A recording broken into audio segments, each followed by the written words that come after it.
Bonjour, je vais parler du 14e et avant-dernier épisode de Doom Patrol.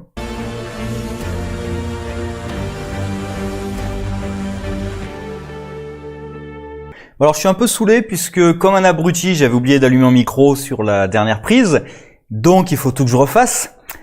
Alors, globalement, qu'est-ce que j'ai pensé de l'épisode ? J'ai plutôt bien aimé. Il y a des défauts, il y a des faiblesses que je vais détailler, mais globalement j'ai bien aimé. J'ai bien apprécié la fin. Le fait que Nobody ne soit pas battu par un gros combat. Et j'espère que ça va rester dans le dernier épisode, que Nobody ne puisse pas être vaincu par juste des héros qui lui tapent dessus. J'espère qu'on va suivre ça. Parce que de toute façon, dans l'équipe, à part peut-être une personnalité de Jane, Deus Ex Machina, ou éventuellement le Negative Spirit, je vois pas de membre de l'équipe qui pourrait battre Nobody de toute manière. Donc, j'espère qu'ils vont pas finir sur un gros combat contre Nobody, mais que ça va finir comme il le dit, clairement, c'est vous pouvez pas me vaincre. Là, je pense qu'il a raison. Par contre, vous pouvez être libéré de moi si Niles dit la vérité. Donc ça pourrait être une manière de conclure cette saison avec Niles qui dit la vérité à toute l'équipe et Nobody après qui les laisse partir pour qu'ils règlent leur compte avec Niles. Parce que de toute façon, le but de Nobody, c'est de se venger de Niles. Il a rien véritablement contre l'équipe de la Doom Patrol. Donc, une fois qu'il aura fait ça, son but sera accompli. Donc, on pourra avoir une fin comme ça. Bref, sinon, l'épisode. Alors, d'un côté, on a Cyborg qui apprend que son père a bel et bien falsifié sa mémoire, mais pas par la technologie, juste en l'influençant. Et que sa mère avait survécu à l'accident, le père étant face au choix cornélien, soit je sauve ma femme, soit je sauve mon fils. Qui est quand même pas un choix évident. Et poussé par Niles d'ailleurs, il a fait le choix de sauver son fils. Ce qui d'ailleurs sous-entend à son fils que il aurait peut-être préféré sauver sa femme. Ce qui est un truc sur lequel on pourrait travailler, que le père en veut encore plus à son fils, parce que d'un côté, pour lui, c'est le fils qui est responsable de l'accident. Même si je pense qu'on va découvrir que c'est Niles, mais pour lui, c'est son fils qui est responsable. Et en plus de ça, son fils l'a forcé à faire le choix de laisser mourir sa femme. Donc le père pourrait en vouloir encore plus à son fils à cause de ça. Là, ils ont décidé plutôt de montrer que c'est le fils qui en veut à son père d'avoir pris cette décision, et peut-être davantage de lui avoir menti. Mais finalement, c'est pas encore assez développé, puisque là, le fils a juste réagi à chaud après avoir appris la vérité. Donc il faudrait un peu décanter les choses pour voir quelle va être vraiment sa réaction sur le long terme. Alors peut-être dans le dernier épisode, peut-être après la révélation de Niles, il va remettre en perspective sa relation avec son père. On verra. Après ça risque d'être, si c'est fait dans le dernier épisode, ça risque d'être vraiment trop rapide. Donc peut-être plus sur une saison 2, amorcer dans le dernier épisode et peut-être plus faire ça sur une saison 2. Ça serait plus intelligent, je pense. Sinon on apprend l'utilité de Flex Mentalo, qui était...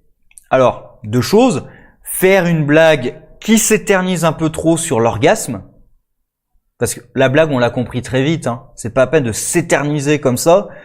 Pareil avec Robotman, la blague de il simule, vous n'êtes pas obligé de le verbaliser derrière, c'est lourd, c'est un peu lourd.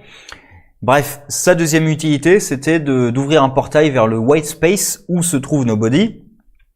Alors l'idée est intéressante, le white space, l'espace entre les cases. Après, je pense que ça marche beaucoup mieux sur le papier qu'en série. C'est dans un comic, je pense que ça marche beaucoup mieux. Alors, je sais pas si ça vient directement des comics Doom Patrol, mais ça marcherait beaucoup mieux sur ce support que sur une série. Parce que sur le support papier, il le voit littéralement et il existe physiquement pour le lecteur, le white space. Alors que là, on comprend ce que c'est. Mais ça n'a pas d'existence physique dans la série, en fait. Sur le média en lui-même. Alors que dans un comics, c'est le média. Le white space, c'est le média. Donc, je pense que ça marcherait beaucoup mieux. Donc voilà, le but, c'est l'utilité de Flex Mentalo, c'est juste de les envoyer dans ce white space. Ou, c'est là où je pense qu'il y a une grosse faiblesse. Nobody essaie de les tenter, mais je trouve qu'il les tente avec les pires situations possibles. Vu les personnages, en fait, et vu leur évolution et leur parcours, il les tente avec les éléments sur lesquels on s'est le moins penché, en fait. C'est-à-dire que Cliff, il va le tenter en le remettant dans sa caravane, mais c'est un peu ça, quoi, en train de baiser la babysitter. Donc en le mettant en fait au moment où il est le plus pathétique de son existence.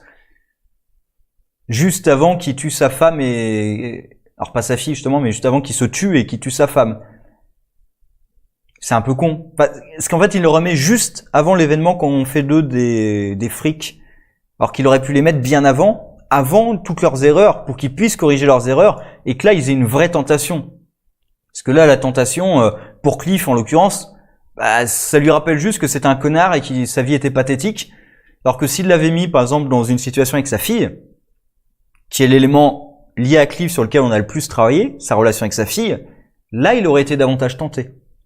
Pareil, Rita, tu la mets juste avant pendant le tournage de Forbidden Congo, où on lui rappelle qu'elle a fait virer un mec juste parce qu'il lui manquait un bras et que elle avait du mal à supporter sa vue, alors qu'apparemment il avait l'air de très bien faire son boulot et que tout le monde l'appréciait. Donc il lui rappelle que c'était une connasse avant tout. Voilà, alors que en plus il avait découvert juste avant, même s'il était au courant depuis le début, mais en tout cas elle s'était ouverte à elle s'était ouverte à lui, juste avant, sur le fait qu'elle avait abandonné une actrice alors qu'elle avait un enfant, plus ou moins à cause d'elle en plus. On aurait pu la mettre dans cette situation-là et lui dire voilà, tu peux réparer ton erreur. Parce que là, il les met dans des situations où ils ont déjà commis toutes leurs erreurs. Du coup, il n'y a rien à réparer. C'est pas forcément le moment qu'ils apprécient le plus. Ou Larry, où on le met avec sa femme et ses enfants, alors qu'on a très peu travaillé finalement sur sa famille. Un petit peu avec sa femme, mais pas du tout avec ses enfants. D'ailleurs, là non plus, ses enfants, finalement, on s'en fout un petit peu. C'est surtout sa femme, finalement. Alors qu'on aurait pu le mettre avec son amant. Là, il aurait peut-être été davantage tenté. Et Jane, il y a quelque chose d'intéressant, mais en fait, c'est un truc qu'on n'a pas du tout regardé dans cette saison. Alors que c'est intéressant, c'est le fait que Jane, alors j'ai l'impression que c'est Jane, parce que justement, elle se comporte, par rapport à d'habitude, elle se comporte pas du tout de la même manière. Parce que Jane et Hammerhead se comportent exactement pareil en général. Et là, on a une Jane qui est plutôt timorée, qui dit qu'il faut protéger les autres de moi-même, avec la Hammerhead qui dit non, les autres on s'en fout, il faut protéger la fille. Donc ça, c'est Hammerhead, il y a pas de souci. Par contre, c'est le revirement de Jane. Alors ça pourrait être intéressant, ça aurait pu être intéressant dans la série d'aborder cet aspect-là du fait que Jane veut protéger les autres d'elle-même. Ça aurait pu être intéressant de travailler, mais finalement on l'a pas du tout fait. Du coup là, ça sort un petit peu de nulle part. C'est intéressant, ça me fait m'intéresser encore un peu plus au personnage de Jane, qui pour moi est celle que je trouvais la plus antipathique. Ça me fait intéresser un peu plus au personnage de Jane, mais finalement ça sort un peu de nulle part. Donc je trouve ça un peu dommage. Ça fait un épisode où on essaie de conclure l'arc de nos personnages, mais je trouve qu'on n'a pas choisi les meilleurs moments du tout pour travailler ça. Donc il y a un dénominateur commun, c'est le fait que c'est juste avant qu'ils obtiennent leur pouvoir, mais ça aurait été plus pertinent de les mettre justement dans une situation où ils avaient tout ce qu'ils voulaient, où ils ont corrigé toutes leurs erreurs, et là, on les aurait tentés vraiment. Je trouve ça un peu dommage du coup d'avoir fait ça, mais bon, c'est pas mauvais non plus, mais ça aurait pu être beaucoup mieux. Et finalement, on voit le faux cyborg qui débarque, qui tue Nobody.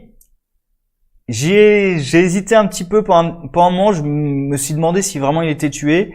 Comme c'était l'avant-dernier épisode, j'y croyais pas trop, mais en même temps, ils auraient peut-être pu le faire. Et finalement, quand on voit le gros robot, qui fait référence évidemment au début de l'épisode avec les petits robots, on comprend que ça se passe encore dans la tête dans la tête des personnages, dans le white space. Parce que c'est pas précisément dans la tête des personnages d'ailleurs, c'est dans le white space. C'est pas clair si c'est vraiment dans leur tête ou s'ils sont physiquement encore dans le monde réel. Ça, c'est pas tout à fait clair. Alors, j'y pense en pensant à ça, je suis passé sur autre chose. Le Beard Hunter aussi, qui s'est fait sauver par Danny de façon inexplicable, alors que la scène où on l'avait vu, je vois pas comment il a pu en réchapper en fait. Là, c'est un détail, mais parce qu'en plus, il sert à rien. Le Beard Hunter, là, il sert à ce que, tiens, on le suit et on tombe sur Danny. En fait, Danny, il aurait pu tomber sur eux directement. Enfin, Danny aurait pu la retrouver lui-même. Donc, voilà, c'est un peu con. Sinon, Nobody, donc je disais, révèle que tout ce qu'il veut, c'est torturer Niles et le forcer à dire la vérité. Et c'est là que j'ai trouvé la fin satisfaisante, c'est le fait que Niles est responsable de leur tragédie, qui est un truc qui vient des comics. J'ai pas lu beaucoup de comics Doom Patrol, mais c'est un truc que je connais. C'est que le Chief a un peu la mentalité du méchant d'incassable en fait, qui est je provoque des accidents pour révéler des caractéristiques super héroïques chez les gens. Donc lui, il a vraiment la mentalité que si je crée des accidents, c'est par ces accidents que des héros vont se révéler. Et du coup, c'est lui qui les crée. Ensuite, il joue sur leur souffrance psychologique et leur apparence physique pour justement les ostraciser du reste de la population et les garder sous son influence. De toute façon, je vais faire un peu un parallèle avec Umbrella Academy.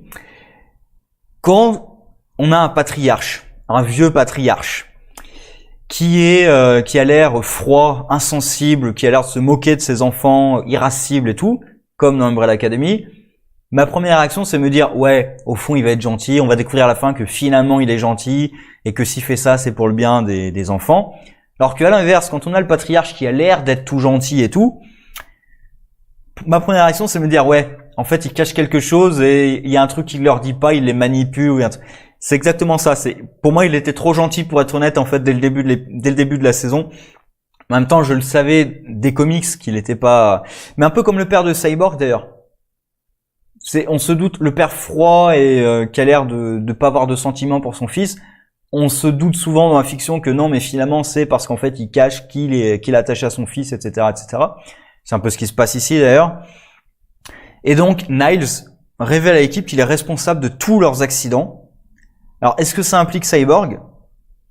J'ai l'impression parce que Cyborg est présent et en plus juste avant avec son père, on avait appris que c'est Niles qui a poussé son père à sauver le fils et pas la femme. Donc je pense que Niles aussi est responsable de cet accident. Donc voilà, ça m'a fait plaisir d'avoir cette révélation à la fin. Maintenant, je suis un petit peu inquiet pour le dernier épisode, puisque je pense qu'on va avoir des séquences sur chacun des personnages, sur chacun des 5 personnages, avec Niles qui explique voilà d'où vient l'accident, voilà pourquoi je l'ai fait, voilà comment ça s'est passé, etc., etc. C'est un peu le truc qui m'inquiète sur Niles. Honnêtement, dans le 5e épisode, c'est un peu ça qui m'inquiète, c'est un peu le côté catalogue. On verra comment c'est fait, ce sera peut-être très bien. Et ensuite, est-ce qu'ils vont continuer à affronter Nobody, ou est-ce que Nobody va tenir parole et dire bah maintenant que j'ai révélé tout ça, je vous libère et débrouillez-vous avec Niles. Voyez avec lui, débrouillez-vous avec lui. Et est-ce que Niles va aussi être responsable de l'ancienne Doom Patrol? Est-ce qu'on va y revenir? Est-ce qu'il a expliqué aussi l'ancienne Doom Patrol, lui aussi est responsable de ça? Après, je pense que la raison qui va être évoquée, c'est pour protéger la femme primitive qu'on a vue dans l'épisode où il avait son flashback. Je pense que ça va être la raison principale. Donc le 15e épisode, on verra exactement comment réagit l'équipe, comment l'épisode est construit. Donc j'ai plutôt hâte de voir cet épisode et de voir exactement ce qu'a fait le Chief à toute cette équipe. Et j'ai aussi hâte que ce soit le dernier épisode, puisque juste après, la semaine juste après, on aura Swamp Thing. Et les trailers m'ont plutôt donné envie avec cette atmosphère de film d'horreur presque, de Swamp Thing, qui est atmosphère qui convient très bien à ce genre d'histoire d'ailleurs. Donc j'ai plutôt hâte de voir ça, même si je suis un peu inquiet avec les annonces qu'ils ont réduit le nombre d'épisodes. Alors soit pour des raisons budgétaires, soit à cause de dissensions créatives, différents créatifs. Voilà, ça c'est l'excuse qu'on sort tout le temps, différents créatifs. Ça veut dire à peu près tout et n'importe quoi. Donc je suis un petit peu inquiet, mais en même temps les trailers me donnent plutôt envie de voir ce que ça donne. Et peut-être que s'ils ont écourté la saison 1, s'ils ont une saison 2, ils pourraient peut-être, ils ont peut-être pas fait ça à la boucherie, quoi. Donc on verra exactement ce que ça donne. Bref, sur ce, au revoir.